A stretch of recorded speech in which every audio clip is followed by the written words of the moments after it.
everyone, and welcome to this week's episode of Watch No Evil. This is Zach. And this is Matt. And this week, we watched a film in which three young filmmakers compiled documentary footage about a local myth about a forest-dwelling witch. They hear about a hairy witch from the people in town before exploring the woods themselves in search of evidence. After getting the footage they were looking for, they end up lost in the woods and experience firsthand the dark magic of the very bear they're making the documentary about. The film we are talking about, of course, is The Blair Witch Project. Matt, what did you think about this mammal-inspired witch film? Well, first of all, I think as far as Ursine Entertainment goes, this ranks low for me, Zach. And I think what are we that, using for a point of comparison? I just think that it's a bit blank. It's a bit ham-fisted in times, and none of the grisly gore in this really helps to push the story forward. Yeah, I mean, they do use a lot of black imagery in this with the completely dark scenes, so it kind of makes you wonder how but I much can see, I can see why this film is so polarizing. I can't do this anymore. You started it. Yeah, I didn't expect you to counter, though. You weren't expecting a good ass polarizing joke? No, that was too good. I was like, oh, there's brown bears too, or panda bears. I could say it's pandering to the audience a little bit too much. Yeah, there you go. Pandering. There we go. I won. Just kidding. You would have come up with something else. But anyways, the movie the movie that we're going to talk about this week is The Blair Witch Project from 1999. Mm-hmm. Thank you for dealing with our intro antics here. So, now to talk about the actual movie we watched. This movie is so iconic because although it's not the first found footage horror film, it is probably the one that popularized that subgenre the most. And there's just a lot to this movie, but also it's very simple. What's crazy about this one to me is that you never see the Blair Witch, and it's still so frightening the whole time. There's just so much tension in the atmosphere in this one. Correct. You do never see the Blair Witch, and I don't think that you need to. I think that the story stands on its own, and in a way, it reminds me a lot of Jaws, just in the nature of having a creature that is there but never really makes itself known. However, where Steven Spielberg sort of stopped with pushing the envelope on this, Blair Witch Project just never shows you the baddie, never shows you the witch. Yeah, and I wonder if you slow it down and go shot by shot, maybe there's the outline of a person somewhere, because there is that one time where they're running through the dark and she says, "What the hell is that?" Yeah, she looks to the side and Heather looks to the side and turns the camera and goes, "What the hell is that?" as they're running. And I'm looking in there because I was looking really carefully and there was nothing that I could see. So, and of course, they don't show anything at the end. And it ends so abruptly, too. I think it's very inspirational to films like Paranormal Activity, where it just ends very abruptly. There's no conclusion because it's found footage, like Cloverfield and, all these other kind of popular found footage films. And what's also interesting about this movie is that it was made for a dime, and it's just so it's really genius because one, it was made for a dime, there's no budget, and it's the profits on this were so insane because it got this kind of cult following. But also it in itself, it's kind of a statement on filmmaking. It's almost to say you don't need much. And it's not like they had someone in a bad witch costume or anything, or even a good witch costume. It's almost scarier if we don't see anything. Right. And I think a lot of that comes from the atmosphere, from the very real problems and fears in this, just getting lost in the woods. That's really scary. Mm-hmm. Getting lost in the woods and having weird things happen to you, to a normal person, that's a very real thing that can happen. That's a very scary thing that can happen. And even just going into the woods without a map, that can easily happen to you. Yeah, for sure. It's happened to me. Really? Haven't I don't know if I've told you that story, actually. That would be I don't think so. One to tell, which was there's a kid that lived nearby my house growing up. Oh wait, is this where you like got lost in the cornfield? Yeah. Well, it started yeah. out. It started in the woods. We were go karting, and he ran. We went into this highly wooded area. He drove it into a like little swamp thingy, and then I ended up walking out of the woods into cornfields because middle of nowhere, Midwestern Illinois. That's sort of what's around. And oh boy, did I nearly give my parents a heart attack, but it was a long time, and the way that I actually got really, really lucky, because it could have been way worse than it was. I walked up to this old farmhouse, and there were two huge, scary dogs that ran me up onto the porch, and then I knocked on the porch door, and this really old woman answered, and I was just like, can I call my mom, please? And they let me call my parents, and that was it. And they came and got me, and it was truly harrowing. Like, it was probably the scariest thing that I've ever experienced. So I relate to this because it was like, it wasn't, multiple days, but it was a lot. I don't really remember how long I was actually out there. I just remember walking through a cornfield at night. Yeah. I mean, is it night too? Yeah. No. When we ran the go-kart into the swamp thing, it was the morning. When I found the farmhouse, it was night. Wow. That's crazy. I know that you have told me part of this story before. I didn't talk to that kid anymore. No more go-karts after that. No more go-karts. I can't say that I have anything akin to that, but I can only imagine. Like, the only thing, like, as a kid that I can somewhat relate to is, like, getting lost in a store, but, like, everyone's done that, and it's not, like, a big deal. Oh, yeah, constantly. I'm constantly getting lost in stores. I'm still getting lost in stores. Well, when you're a child... You came there with your parents, assumingly. So, anyways, yeah. I mean, it's a scary situation, and like you kind of see the characters spiral into some form of insanity, and all respectively a different kind of insanity. I think, speaking of the characters, I think they do such a good job acting, considering that. Again, this was made like for nothing, and the people who made the movie are the people you see in the movie. So it's not like maybe they took like one or two college courses on acting. I don't know.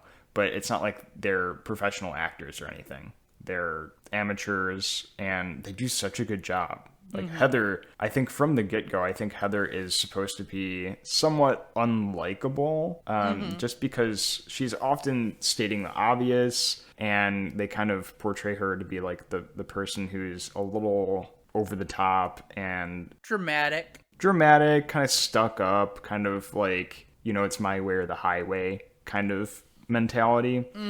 And I think they do such a good job with her transformation, because like there is that scene where she's holding the camera up to her face, and you're just getting that like close up of her face, and she's like doing this kind of like confession style her apology video. Yeah, and she says like, I was very naive, and you just see her kind of like break down and experience true regret, and it just seems like really raw emotion. Well, the thing about that is too, I mean, there's a lot of rawness to her emotion just because they filmed this in a way that I think elicited that kind of emotion. I mean, it was a very almost traumatic method of filming where they were actually out in the woods and sort of subjected to the elements of the woods for an extended period of time in the course of filming this. And so already being sort of harrowed by the experience, it's the same thing with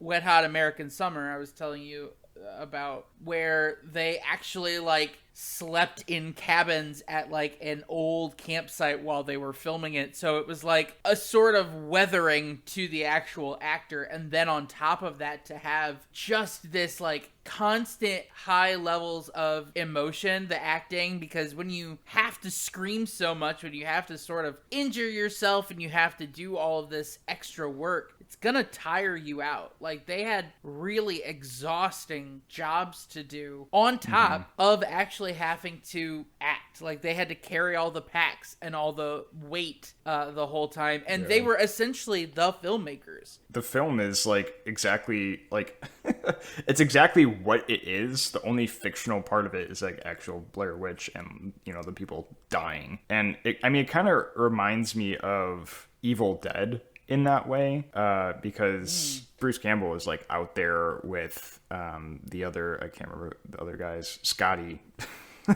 the whole time. And like they stayed in the cabin that they shot in. And it's like you can kind of see that disheveledness as the movie progresses and as the filming progresses. So there's this kind of idea of real-time breakdown with the characters and the acting and the filmography of it, which is like kind of really cool and very admirable for the horror genre itself. They have to commit to it, yeah. And I think that anything less than commitment is gonna make this unsuccessful. And it's interesting because, you know, you say the actors committed fully to this, and in every other instance of a found footage film that tries to be the Blair Witch, none of them do it as successfully. And I think a lot of that comes down to sheer acting quality. The fact that the emotions of these actors are so raw makes you, I guess, just believe them. They're believable. I believe that they're actually having like this degree of a severe reaction to the filming process. So like kudos to them. I don't know if it's really a remake or if it's like a spiritual sequel or something. But yeah, the latest one that's just called Blair Witch. I've seen that one, and the acting in that is not nearly as good. And they do actually like show kind of glimpses of the witch, and of course, you know, they have 2016 effects to it, so it's frightening, but it's not as frightening as this one, just because so much of the acting, like it's this empathic kind of quality to it, and the fact that they present very real life problems. Like Josh is like talking about how he has to be at work the next day, and that's like the original like, oh man, like I gotta be at work tomorrow, like I'm gonna lose my job. And then it kind of spirals beyond that. Mike is freaking out about returning his filming equipment. The map goes missing. That's always a very large fear when you're lost already. And like you kind of feel that desperation. You know, they're walking in that arc, and you know, there's that shot of Heather kind of going like, oh no, this isn't the same log. It can't be the same log. We've been walking south this whole time. And then she comes up to it. Well, that was a good acting moment too, because, you know, you're trying to convince yourself as much as you are trying to convince the people around you, as much as you are trying to convince the audience. And I think that she succeeded in that acting on all fronts, because damn, it's like heart-wrenching to actually see. And there are a couple of moments in this movie that are just brutal in the way that they deal with that like level of I almost want to say like trauma. There's like a certain level of trauma, like her reaction to when Josh asks her, are you gonna write us a happy ending? And she like cracks. And I thought it was just like, damn, that is a absolutely brutal moment that a lesser actor would not have been able to carry. And like that comes right after he goes, we're here to make movies, let's make movies, because she's like, just turn the camera off. And it's like he's mocking her, but it's also this kind of like reality to it. And I think it was Mike that said when they're filming, it's like filtered reality. It's like you can pretend everything isn't quite how it is. So it's like this, it's like they're kind of breaking the fourth wall and giving you a little that ironic realism to it. Right. And it's just kind of cool how they do that, but also there's like those brutal moments too, and that emotion to it. Like when going back to when Heather is doing that kind of, you know, facing the camera shot, she says, I'm scared to close my eyes and I'm scared to open them, which is just so, or you can put yourself into her position at that point. It's like, yeah, I can see that. Like that's how I would feel too. It's very really good at hitting the tragic points without actually shoving them like in your face that like this is supposed to be dramatic. And this is one of the very few movies where I'm like, this is so much better because they didn't have a score. I think too many found footage films will add like little musical cues and stuff anyway, little sound editing devices to try and trick you into thinking that those moments are a little bit more dramatic than they actually are. And it doesn't do that in this, and I'm so thankful that it doesn't. Well, that's something, they rely so much on ambient noise, but I think that, because you didn't see them carrying around like big booms or anything, so you know that it's just the audio that they're recording off the camera. So it's not like the highest of quality, and you can hear that even in the sound of the movie. There are some times when the tracking is like a little bit off, which is like very 90s. Even though this was released in 1999, they said in the intro that it was filmed in 1994. So it's just like very mid 90s kind of thing of like you're watching old footage. I think they did a good job in post isolating important sounds when there's that darkness. And I mean, who knows if the camera was even on for that, because it's just sheer darkness. So they could have just like been messing around with external microphones to get the sounds that they wanted prioritized. Either that or they did a really good job editing. But there's also those moments where the sound's like surrounding them. Like Heather says multiple times, that sound is all around them, so they can't tell which direction it's coming from.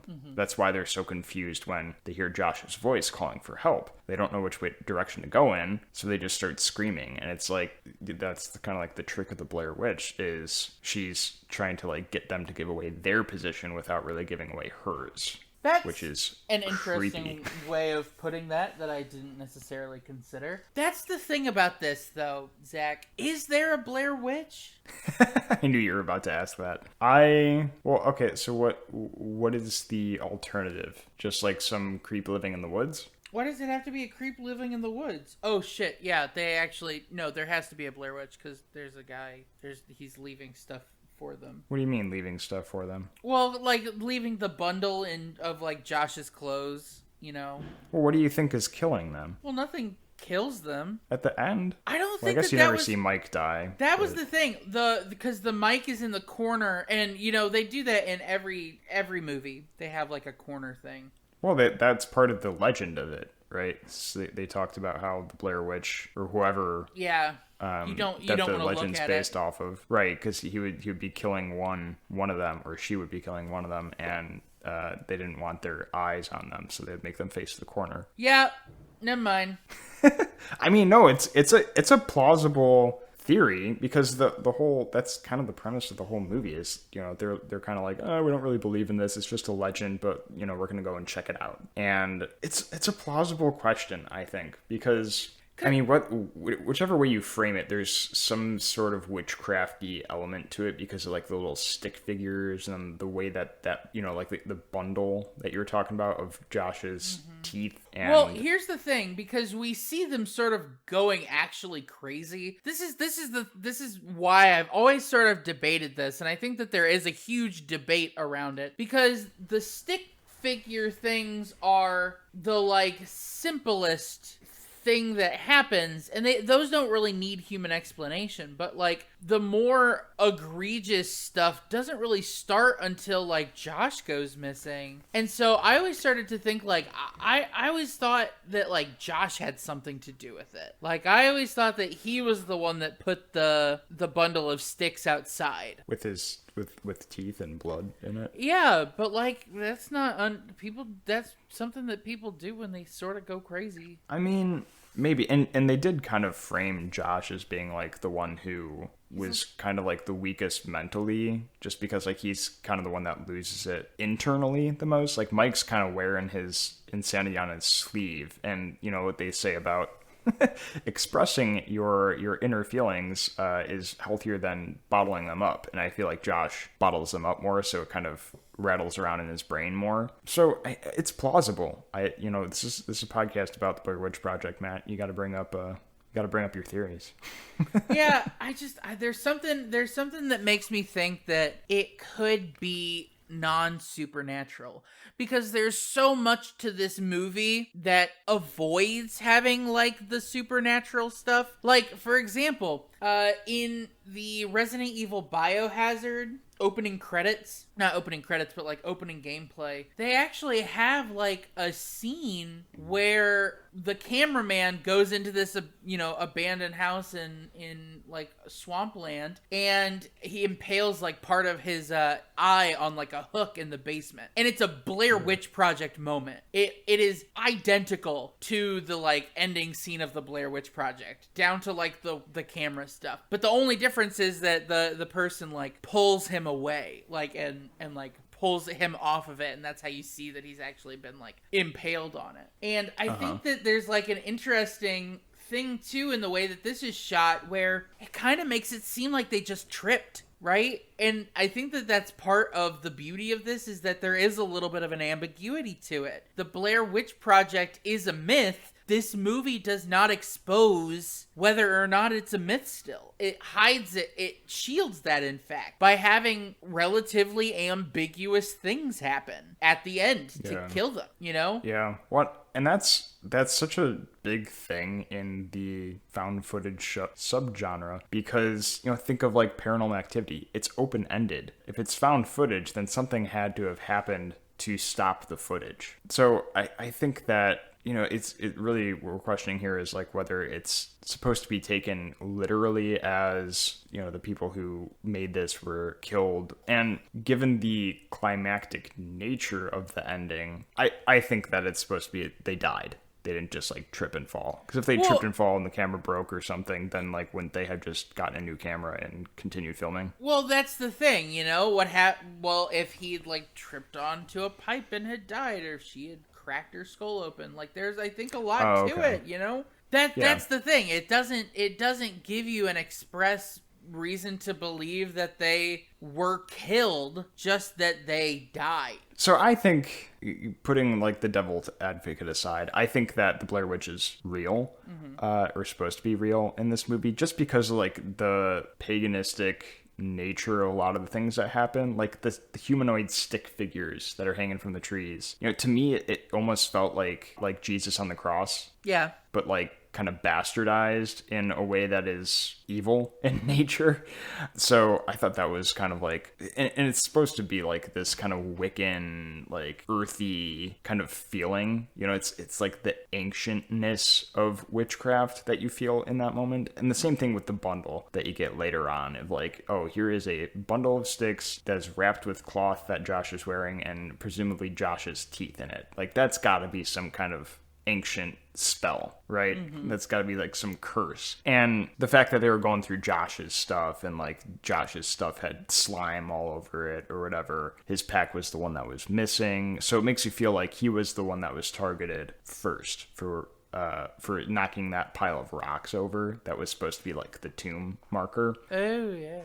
Because remember, there's the 7 tomb markers, and they're piles of rocks, and he kind of knocks one over, and then Heather kind of like fixes it, and she says, "You can't be too careful." Like, that kind of shows her hand of like being kind of superstitious from the beginning, and that she kind of believes in it a little bit. And then what is it, like the next morning they wake up and there's 3 of those piles of rocks around their tent. So it's like these are supposed to be for them, and the whole like rocks over what are presumably tombs, it's kind of biblical, right? Jesus removing the stone and emerging from his tomb. And there's also the legend, I think it's the old lady Mary Brown, who like everyone in town says she's crazy, and they go and talk to her, and she looks like she could be a witch, but she's holding the Bible and wearing a rosary, so you're like, she's safe, right? She's not a witch. And she's the only one who actually like describes the witch. And she also mentions this girl Robin Weaver, who disappeared into the woods, and then she emerged 3 days later talking about the witch. Yeah, that's very biblical. Yeah, there are these like kind of bastardized versions of these Bible stories that just make it seem too much to be coincidence to me, although it could be a very elaborate prank.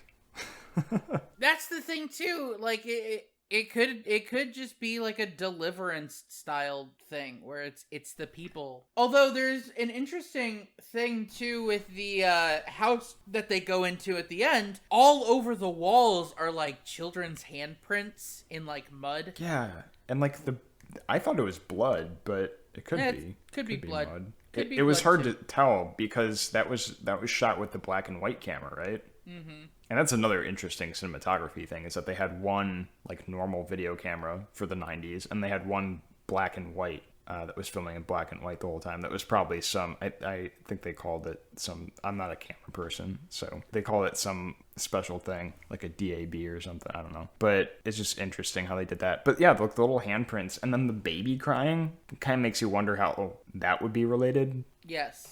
And I have no idea.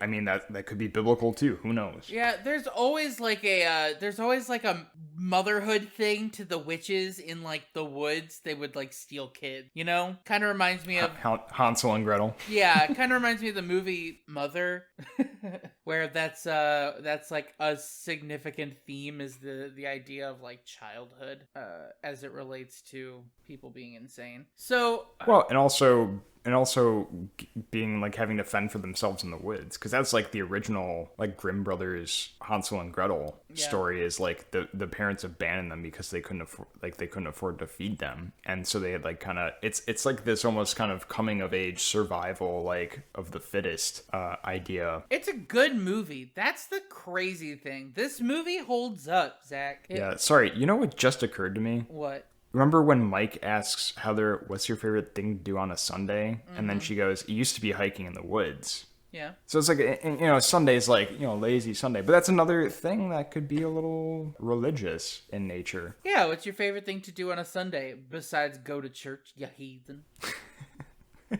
Well, they probably weren't going to church. Well, it's hard to tell. It's hard to tell with you never know the structure of these sorts of fairy tales. I don't know. Well, it's just the way that just the overall, like the way that they were like talking about the townspeople. Yeah. And like Mary Brown in particular, who was holding a Bible when she talked to them and wearing a rosary. It's like it just seemed like they didn't really consider that as like part of their culture, right? Yeah, but I would agree. Going back to what you were saying, it's a good movie. It's a very good movie. It's very horrific and it induces empathy. The other thing I think it does really well is if you're to go back to like middle school English class and like do like the plot map of this movie, it's a roller coaster, because at the beginning there is so much 90s nostalgia, and well, I guess it's not really nostalgia when they made it, but for us watching it now and having been 90s kids, it's 90s AF. And there's so much humor in it to begin. Like, it's such a light mood at the start, and there is humor interspersed throughout. Like, even when they start going insane and start getting at each other's throats, someone will like crack a joke, like Mike going, "Who wants a cheeseburger? I got a cheeseburger in my back pocket." Like, that's pretty funny. That was... And it induces a laugh, because you are just as nervous as they are and just as desperate for a laugh in those moments. Mm-hmm. So it's like, and that increases the empathetic nature, or I guess that your empathy for the characters is like, oh, they're just normal young people who are joking around, and like they just want to feel kind of normal in this moment, just as any of us would. Yeah, for sure. There's something that is just terrible about it. That's just terrible enough.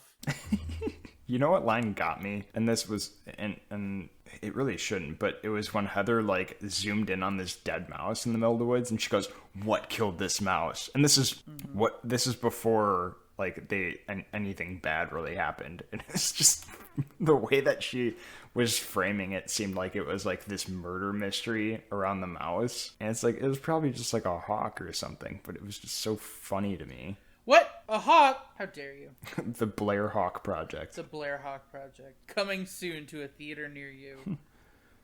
Ha! I cannot believe you just did that. Why? Was it that good? It was pretty good. I am pleasantly surprised at how good your hawk sound is. Jesus. My throat's just messed up enough right now. That was, wow. That was incredible. I'm shocked. Do you have anything else to... This is kind of a short one, because there's just so much like atmosphere to it. Yeah, that it's like... I truly don't have anything to add. And I was hoping that you would have more to add, but I don't. I do. I have a little bit more. in the beginning is that it uses a lot of verbal description through dialogue rather than actual imagery on film to give you this image of the witch and the like the gravity of the witch, of like being this thing that can take down 3 people fairly easily. And it's like coming from the townspeople that they're interviewing, like especially the old man and then Mary Brown. They give like very plausibly incorrect accounts, but they seem confident enough in their delivery that it's like, oh, like, yeah.